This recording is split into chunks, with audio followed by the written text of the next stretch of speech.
Um, the cardiovascular system and sleep has to do with the circadian or day-night rhythm that we each follow.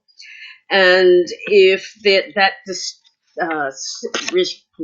can't talk. If that circadian rhythm of day and night is disturbed in any way, the risk factors for things like high blood pressure, insulin resistance, or diabetes goes up. Now, studies that looking at these other risk factors and sleep have been looked at, but this is the first time a study has ever been done where irregular sleep patterns were linked with cardiovascular disease. Now, some 2,000 people between the ages of 45 and 84 were looked at over a 5-year period. They didn't have cardiovascular disease, and after physicals and looking at lifestyle and other factors, including sleep problems like sleep apnea, etc., the participants were given a tracker to wear during their sleep for 7 nights. And while their indications were quite strong that people in this particular age group have a tendency to have sleep disturbances, there is evidence, growing evidence, to show that younger people from 18 and up are also not sleeping well. And it may be due to the demands of studying and work and partying, having a social life, etc., which means that their sleep hours are variable. I don't know about you, but I remember at uni that there were people who managed to, even though they were partying day and night, it seemed, they still managed to pull A's on their exams.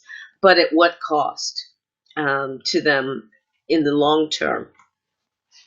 So the more regular sleep that we have, the higher the risk of developing cardiovascular problems at some point in time.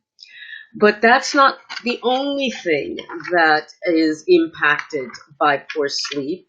A study that looks at by the and sponsored by the Alzheimer's Association found that poor sleep led to the buildup of a protein called tau, TAU, and it's a protein that helps stabilize the internal makeup of our brain cells, brain nerve cells in particular. And this buildup of abnormal tau builds up in Alzheimer's and causes the interior of the cells to fall apart. Now, when these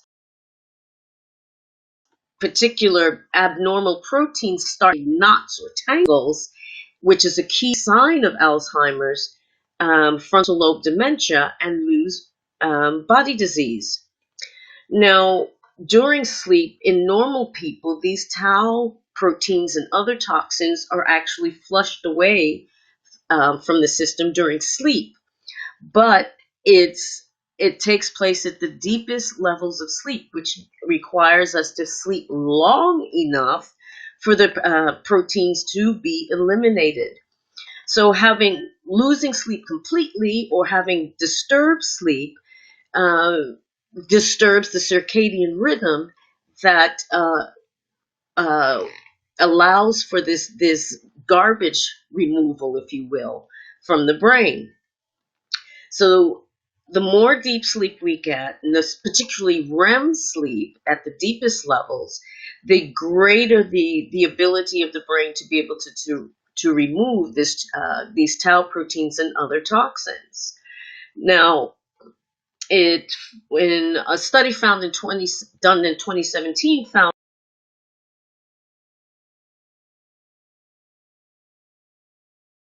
that in healthy middle-aged adults, another protein called beta amyloid, which is responsible for the plaques that are characteristic of Alzheimer's in the brain. And just a week of undisrupted sleep also increased the level of these tau proteins. So while the studies were small and not completely conclusive, there is evidence to show that sleep is extremely important for the brain to do its cleanup work. So if there are proteins that are attaching to the brain's nerve cells, it's unable to do those functions, and deterioration begins.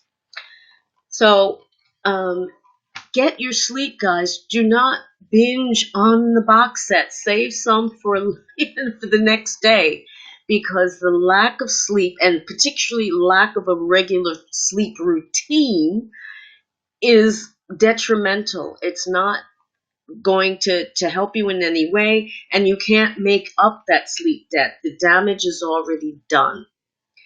So there you have it. If you'd like to find out more about what you can do to improve your sleep, if you have questions about particular situations in sleep, contact me. You can leave a message. You can drop me a personal message on Messenger. I'm always happy to answer questions. You can book a complimentary session with me. The details are below. Thanks so much for watching and listening. I hope this broadcast has finally gone through. This is like try number 3. Don't know what's going on. But I hope you found that useful. And as I said, you can always contact me for more information. Thanks so much again. Have a lovely evening and stay safe this week. And I'll see you again soon. Take care.